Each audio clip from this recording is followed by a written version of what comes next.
Oh, Sunday. Oh, Monday. Oh, Tuesday. Oh, Wednesday. Ooh, Thursday. Oh.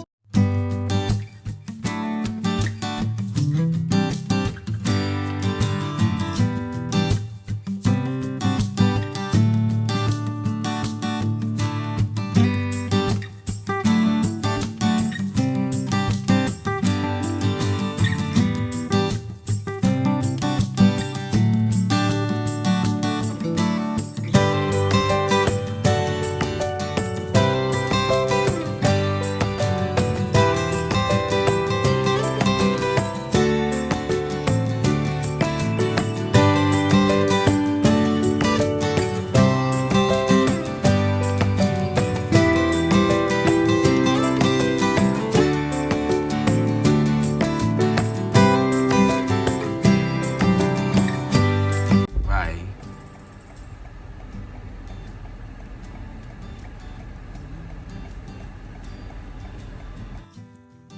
Yun. Nahatid ko na yung dalawa. Yung dalawa, yung dinosaur, si Dave at saka si Dylan. Pumasok lang ako sa sasakyan uli. Para may sabihin sa inyo. Yo. Wala lang, mga kamusta lang. Kamusta kayo? Dito sa Regina, -16. Yan. Feels like -23. Yun. Kamusta kayong lahat? Mabuti ba kayong lahat? Yan. May mga nagme-message sa akin. Kasama daw sila sa... May balita kasi na 4.9 million ang mauubusan ng visa. Kumbaga may expire yung visa, mauubusan tuloy. May expire yung visa. Ayan, marami na nagme-message sa Carino family, tapos sa akin. Yun, baka daw kasama sila kasi hanggang ngayon, hindi pa daw nila alam kung makakakuha sila ng PR. At December 2025 yun, yung expire. Bali, mula ngayon hanggang December 2025, 4.9 million yung mawawala ng visa.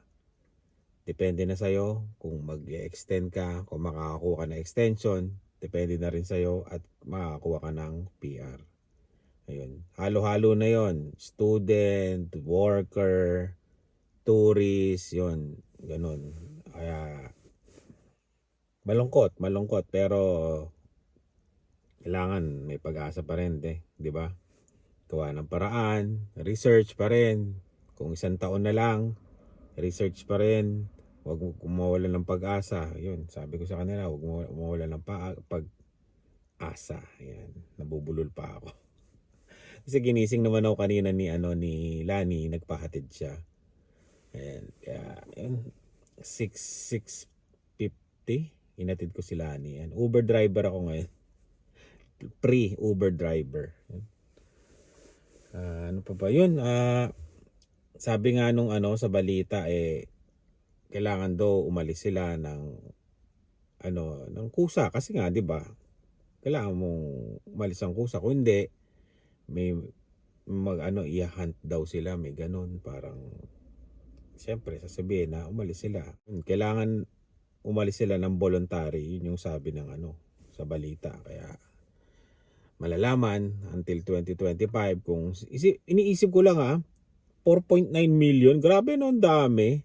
Tapos gano'n na pala karami yung mga temporary dito sa sa Canada. Tapos sa tingin nyo ba kayo, sila ba aalis ng yung talagang kusa? Syempre parang ikaw sinacrifice mo na lahat. Hindi lang Pilipino iba't ibang bansa yung iba. 'Di ba? Sinacrifice mo lahat, 'di ba? Tapos biglang yung babalikan mo sa bansa mo, no? Ang hirap, no? Ang hirap isipin. Grabe. Alam niyo yung last year, napaka pa dito, luwag, madali pa. Alam niyo binabanggit-banggit ko dati sa Spot Pinoy, yung nagpapahapiyaw ako. Dati, yung mga alam kong mga delikado na sa lugar na hindi pa sila mapi-PR.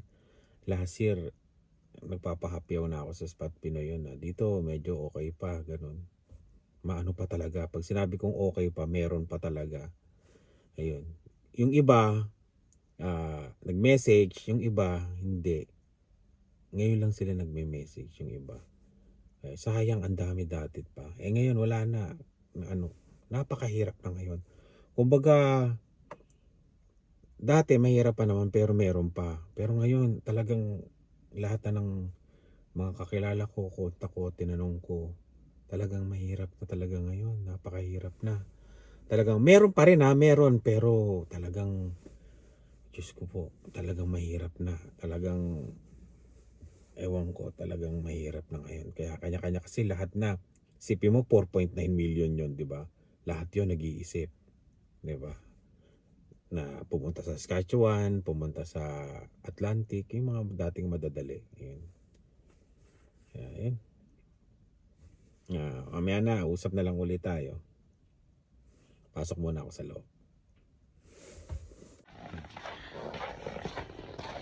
Solo ko dito ngayon sa bahay.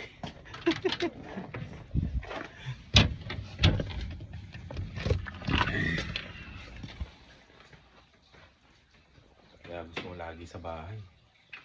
Alam niyo yun. Gusto ko mag work from home. Kasi tignan nyo, pumapasok sila. Wala na. Tahimik na dito, di ba? Alam niyo yun. Sabi nga nila, pag tumanda ka at tumanda yung mga bata, dadating din yung araw na kakaroon sila ng sariling pamilya, di ba? At kayong dalawa na lang din na mag-asama, mag-asawa, di ba? Talagang dadating at dadating yun. Yun. Sopas dito, nagluto ako kahapon. Yun. Tapos, lumpiang Shanghai. Sila ni kanina. Kain tayo. Kain muna ako habang nanonood ng mga Buhay Canada vlogs. Yun. Usap na lang ulit tayo mamaya.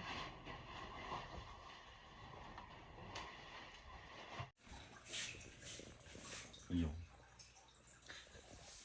Wala akong magawa. Hindi ko alam kung mag-i-edit ako o sasagot ng mga questions, mga comment.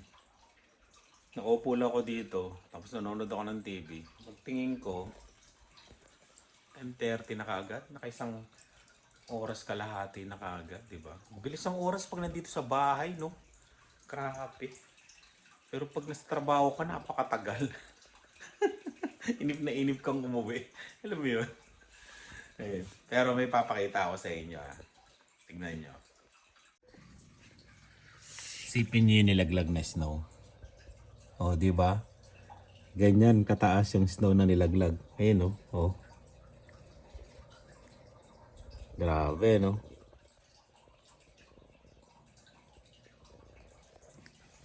Hindi ko pa nga tinatanggal eh.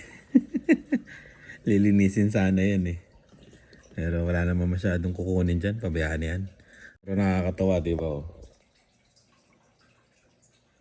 Kulit eh, no? Mag-iisip na lang ako kung ano ang lulutuin natin. Tapos dyan kayo. Ayan. May kalabasa tayo dito. Ang problema natin, wala tayong sitaw. Sitaw, kalabasa sana, di ba? Masarap. Tapos hipon. Meron tayong upo. Malamang baka itong lutuin natin. Kasi, ano ba to? Meron tayong giniling. Tapos may hipon tayo konti. Di ba? Nilalagyan ng hipon yung konti. May kamatis din tayo. Di ba? Alamang, ito yung lulutuin ko. May Shanghai pa naman dito. Ito na yung tanghalian. Aabot na rin to ng hapunan. Ayun. Pag mag-i-edit ako, magluluto, mag-i-edit, tapos maglilinis, tapos bubuhayin ko yung Uber habang nanonood ng TV. Di ba? Pag tumunog, alis. Pag hindi, edi nood ng TV. Ayan. Ano pa ba? Yun lang. Yun lang yung nasabi ko kanina na until 2020 hanggang 2025 medyo mahirap na sitwasyon para sa mga temporary dito sa Canada. Sana kung ikaw man na nanonood, sana may makita ka pang paraan, solusyon para hindi mangyari na ma-expire yung visa mo at umuwi sa bansa, di ba? Medyo mahirap 'yun talaga. Mahirap isipin, mahirap tanggapin, lalo na malaki na yung nasakripisyo, pera, panahon, marami talaga. Mahirap talaga. Kung ako sa kalagayan na 'yon, ay talagang kakabahan. Hindi sa tinatakot ko kayo, pero mas maganda yung kabahan ka para mas makapag-isip ka na kung ano talaga yung gagawin mo, di ba? Kung may November, isang taon, may panahon pa. Marami pang paraan, kahit mahirap pero may paraan. Mag-research, magtanong, mag-message sa mga kakilala, sa may nakakaalam, kung okay ba yung lugar nila, meron pa ba, sa lugar na pinag-i-stayan nyo, may paraan pa ba, meron pa ba, yung ganun, lahat ng option gawin nyo na. Mahirap, o kaya kahit anong desisyon, mahirap umuwi. Para sa akin kung ako yun mahirap. Kaya hanggat nandito sa Canada, gawin mo na siguro yung gusto mo. Ako, gawin ko na yung mga paraan na talagang matinding paraan na para magkaroon ng status, di ba? Yun lang. Para sa akin yun baka sabihin, pinipigilan mo umuwi ng bansa, Mark. Sila, hindi. Kung ako ang tatanungin, talagang mag-iisip ako, magtatanong, magme-message sa mga kakilala, sa may alam, ganun, research, sa mga, lisensyado, na talagang, yung sa immigration, di ba? Yun, magtanong. Talagang magbabayad ka sa kanila. May nalaman nga ako, $200. Nagtanong sila dun sa, yung may, lisensya, $200. Pero hindi nasagot yung tanong nila. Diba? Hindi man lang tinignan yung resume nila. Kumbaga parang kinausap lang din sila kung ano yung sa website. Pagka ganun, charge to experience, tanong uli sa iba. Diba? Ganun talaga, gagastos, pera. Gumastos na rin naman kayo dito. Ganun talaga. Gagastos ka talaga uli talaga. Para talagang makakita ng solusyon. Ganun. Yun yung sa panahon ngayon. Kaya yun, sana kung ikaw ganon, makamit mo sana yung minibiti nyong status dito sa Canada na makapag-stay, trabaho, para sa pamilya, sa mga anak, at mamuhay ng simple at masaya. Di ba? Yun. Wish ko sa Pasko para sa inyo. Yun. Yun. Maraming salamat sa laging panonood. Ingat po kayo at sana support. Sana supportahan niyo yung Carino family at mga ibang nagbubuhay Canada vlogs dito sa Canada. At maraming salamat ulit sa laging panonood at ingat po kayo at yan. Pag nakita niyo ako, tawagin niyo lang ako. Yan. Kasi meron kasing nakikita ko, tapos hindi, nagme-message lang sila, uy, nakita ka Mark, nahiya kami kausapin ka. Yun, tawagin nyo lang ako kasi hindi naman lahat ng Pilipino na makakasalubong ko hindi ko alam kung nanonood sa amin o di ba? Siyempre, di ba? Katawagin nyo ako para makapag-usap tayo, makapagkwentuhan saglit. Katulad kahapon, may tumawag sa akin, yun, kwentuhan kami, mga 5 to 10 minutes, yung ganun lang, kamustahan. Ayun. Lang kayo, tawagin nyo lang ako. Sabi, Moy, Mark! Ganun.